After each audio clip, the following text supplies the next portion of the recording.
Assalamualaikum warahmatullahi wabarakatuh. Perkenalkan, nama saya Almasyanela Ramadhani dengan NIM 2310 116036. Dan hari ini saya akan mempresentasikan bab 1 sampai bab 3 proposal penelitian mata kuliah Seminar Ekonomi dan Keuangan Syariah yang berjudul Pengaruh Islamic Branding dan Persepsi Konsumen terkait etika terhadap loyalitas konsumen Muslim produk halal Unilever. Oke, yang pertama di sini ada bab 1 yaitu latar belakang. Latar belakang dari penelitian ini adalah permintaan terhadap produk halal di Indonesia terus meningkat. Namun, loyalitas konsumen muslim tidak hanya ditentukan oleh label halal. Konsumen kini lebih sensitif terhadap citra etika perusahaan dan kesesuaian nilai dengan prinsip Islam.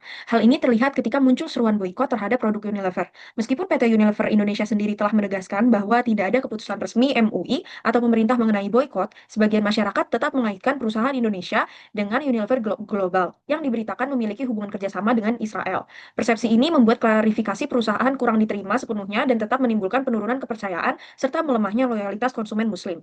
Situasi tersebut menunjukkan bahwa Islamic branding dan persepsi etika perusahaan berperan penting dalam menjaga kepercayaan. Oleh karena itu, penelitian ini dilakukan untuk menilai sejauh mana kedua faktor tersebut mempengaruhi loyalitas konsumen Muslim terhadap produk halal Unilever.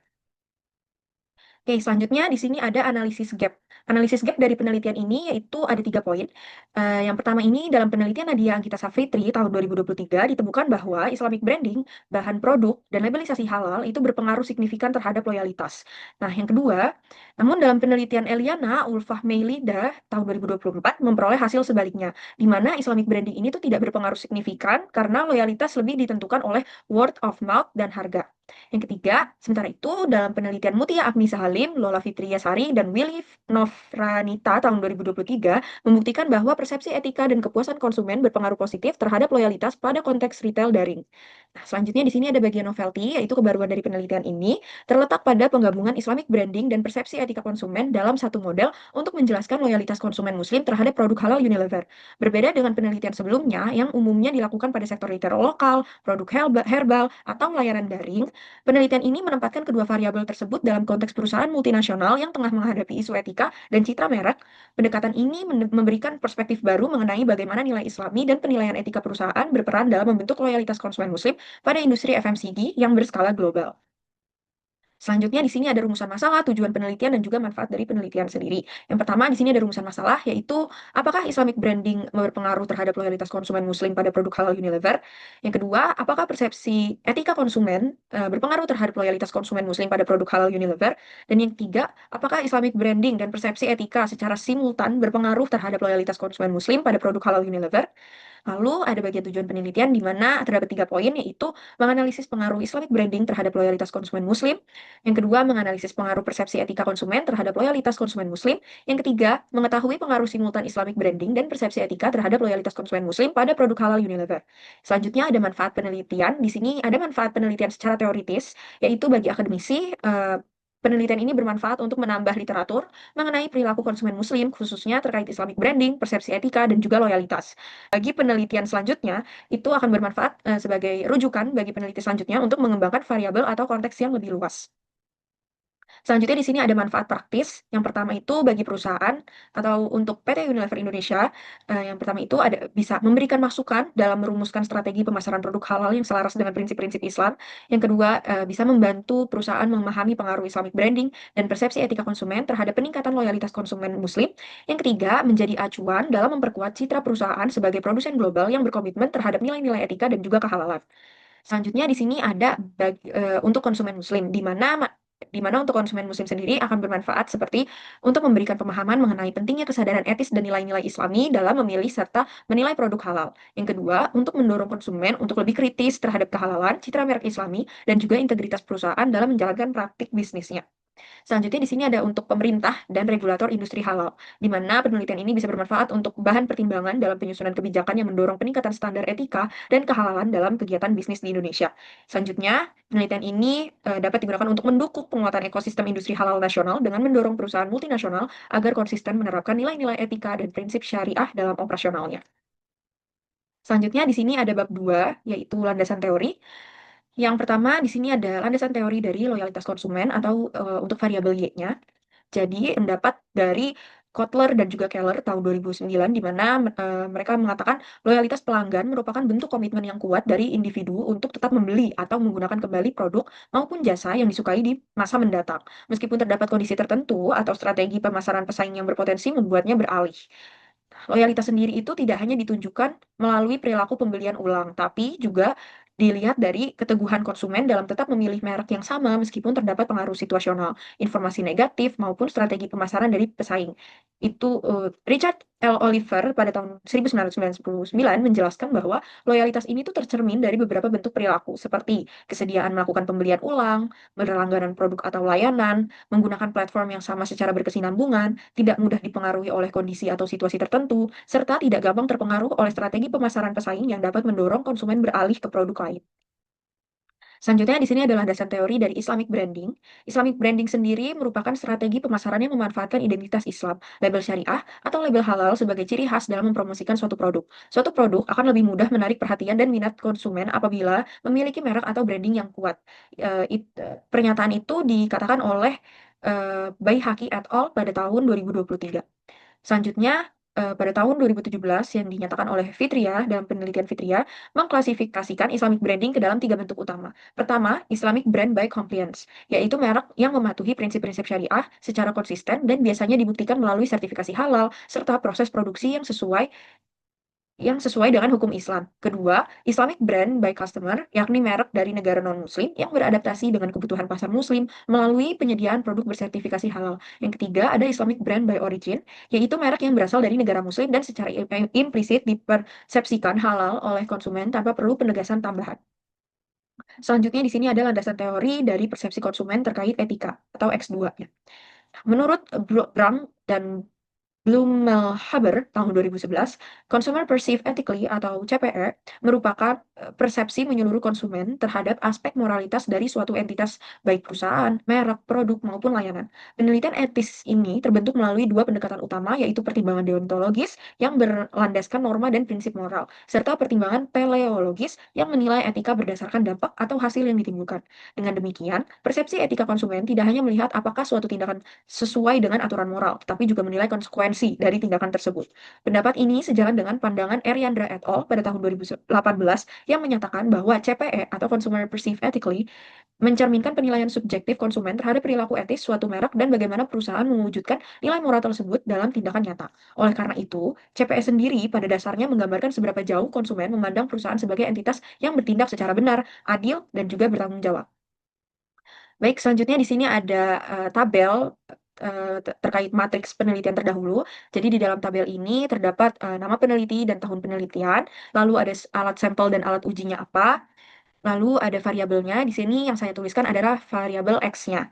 Karena dan variabel Y-nya itu sama semua, yaitu mengenai loyalitas konsumen. Jadi karena variabel Y-nya sama semua, saya hanya menulis bagian variabel X-nya saja.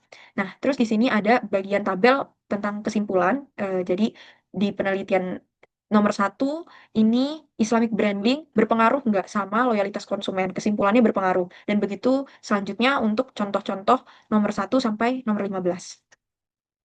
Selanjutnya di sini ada model dan hipotesis penelitian. Di sini terdapat gambar model penelitiannya sendiri yang saya tuliskan sebagai Islamic branding itu adalah X1 dari penelitian ini. Lalu ada persepsi konsumen terkait etika yang menjadi X2 dari penelitian ini yang akan mempengaruhi loyalitas konsumen atau variabel Y dari penelitian ini. Berdasarkan model penelitian di atas, studi ini memiliki variabel bebas dan terikat. Variabel independen atau bebas dalam penelitian ini adalah Islamic branding atau X1, persepsi konsumen terkait etika atau X2, lalu variabel dependen atau terkait dalam penelitian variabel dependen atau terikat dalam penelitian ini adalah loyalitas konsumen atau variabel Y. Hipotesis penelitian dari penelitian ini itu adalah berdasarkan landasan teori dan model penelitian yang telah dipaparkan, maka hipotesis dalam penelitian ini dirumuskan sebagai berikut. Nomor satu, H1.2 Islamic branding sebagai X1 berpengaruh positif terhadap loyalitas konsumen atau variabel Y-nya. Nomor 2, H2.2, persepsi konsumen terkait etika atau X2 berpengaruh positif terhadap loyalitas konsumen atau variabel Y.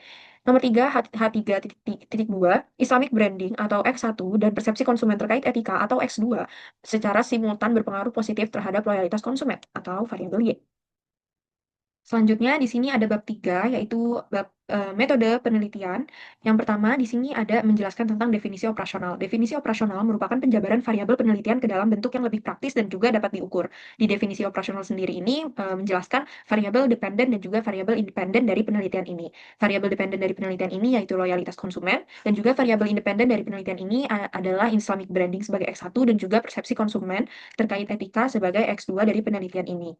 Lalu di sini selanjutnya ada tabel pengukuran variabel, di mana pengukuran variabel ini tuh menggunakan skala Likert, di mana skala Likert merupakan alat ukur yang digunakan untuk menilai sikap, pendapat, maupun persepsi individu atau kelompok terhadap suatu fenomena sosial tertentu. Jadi, tabelnya seperti ini, terdapat variabelnya apa, indikatornya seperti apa, dan juga skala Likertnya nanti bisa dinilai seberapa. Baik, selanjutnya di bagian bab 3 ini menjelaskan tentang populasi dan sampel, di mana populasi adalah keseluruhan objek atau subjek yang memiliki karakteristik tertentu yang ditetapkan peneliti untuk dipelajari dan ditarik kesimpulannya. Populasi tidak hanya mencakup manusia, tetapi juga dapat berupa objek atau fenomena yang memiliki sifat dan karakteristik yang relevan dengan penelitian. Pernyataan tersebut dijelaskan oleh Sugiono pada tahun 2020. Selanjutnya, dijelaskan mengenai sampel. Sampel sendiri merupakan bagian dari populasi yang memiliki jumlah dan karakteristik tertentu. Jika populasi terlalu besar sehingga peneliti tidak memungkinkan untuk meneliti keseluruhannya karena keterbatasan biaya, tenaga, maupun waktu, maka dapat digunakan sampel sebagai perwakilan. Hasil penelitian yang diperoleh dari sampel tersebut nantinya dapat digeneralisasikan pada populasi dengan syarat sampel yang dipilih benar-benar representatif atau mewakili populasi. Penjelasan tersebut dijelaskan oleh Sugiono pada tahun 2020. Nah, jumlah sampel sendiri dalam penelitian ini sebanyak 100 responden. Jumlah ini ditetapkan dengan menggunakan rumus Lemeshow. Rumus ini dipilih karena sesuai digunakan ketika ukuran populasi yang menjadi objek penelitian tidak diketahui secara pasti.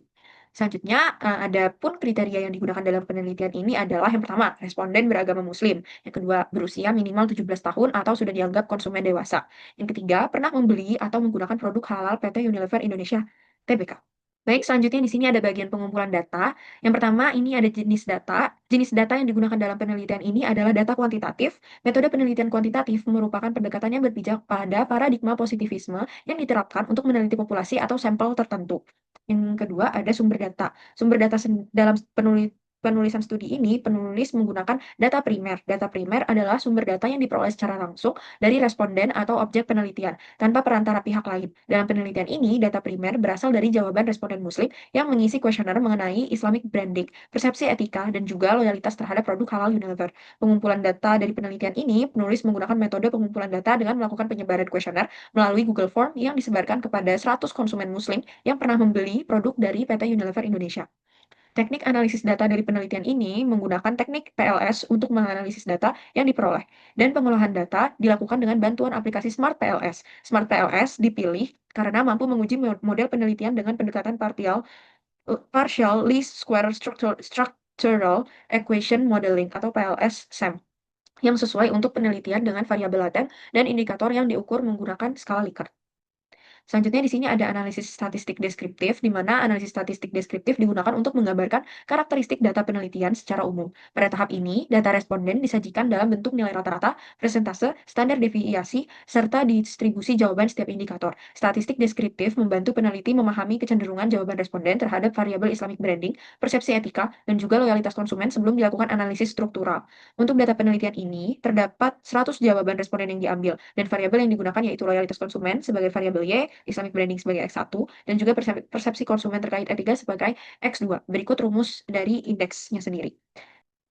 Baik, selanjutnya di sini ada model pengukuran atau outer model. Outer model sendiri digunakan untuk menilai kesesuaian indikator dalam mempresentasikan variabel laten. Analisis ini memastikan bahwa instrumen penelitian valid dan reliable. Penjelasan ini dijelaskan oleh Duryadi pada tahun 2021. Validitas konvergen adalah indikator dikatakan valid apabila nilai loading factor itu lebih dari sama dengan 0,70 dalam kondisi tertentu. Nilai 0,50 sampai 0,60 masih dapat diterima. Lalu, validitas diskriminan itu dinilai melalui nilai AV, di mana konstruk dianggap memenuhi validitas diskriminan apabila AV lebih dari sama dengan 0,50. Hal ini menunjukkan bahwa indikator lebih baik menjelaskan konstruknya sendiri dibanding konstruk lain. Yang selanjutnya, reliabilitas diuji menggunakan composite reliability dan Cronbach alpha. Suatu konstruk dinyatakan reliable apabila keduanya lebih dari sama dengan 0,70, yang berarti indikator konsisten dalam mengukur variabel laten seperti Islamic branding, persepsi etika, dan juga loyalitas konsumen. Di bagian samping ini ada tabel tingkat reliabilitas yang terdapat nilai Cronbach alpha-nya sendiri dan juga ada kriterianya. Selanjutnya di sini ada model struktural atau inner model, di mana model struktural ini digunakan untuk menganalisis hubungan antar variabel laten serta menilai kualitas model melalui nilai koefisien determinasi R kuadrat dan prediksi relevan Q kuadrat. Yang pertama, di sini ada koefisien determinasi R kuadrat. R kuadrat menunjukkan kemampuan variabel independen dalam menjelaskan variabel dependen. Nilai 0,75 dikategorikan kuat, 0,50 sedang, dan 0,25 lemah. Penjelasan tersebut dijelaskan oleh Chin et al. Pada tahun 2020. Dalam penelitian ini, R kuadrat digunakan untuk melihat seberapa besar Islamic branding atau X1 dan persepsi etika konsumen atau X2 menjelaskan loyalitas konsumen atau variabel Y. Selanjutnya di sini ada prediksi relevan Q kuadrat. Q kuadrat diperoleh melalui prosedur blindfolding untuk menilai kemampuan prediksi model. Nilai Q kuadrat lebih dari 0 menunjukkan model memiliki prediksi yang baik. Dalam penelitian ini, Q kuadrat digunakan untuk memastikan bahwa X1 dan X2 benar-benar mampu memprediksi loyalitas konsumen muslim terhadap produk halal Unilever. Baik, mungkin sekian saja penjelasan mengenai bab 1 sampai bab 3 proposal penelitian seminar ekonomi dan keuangan syariah saya. Lebih kurangnya mohon maaf. Wassalamualaikum warahmatullahi wabarakatuh.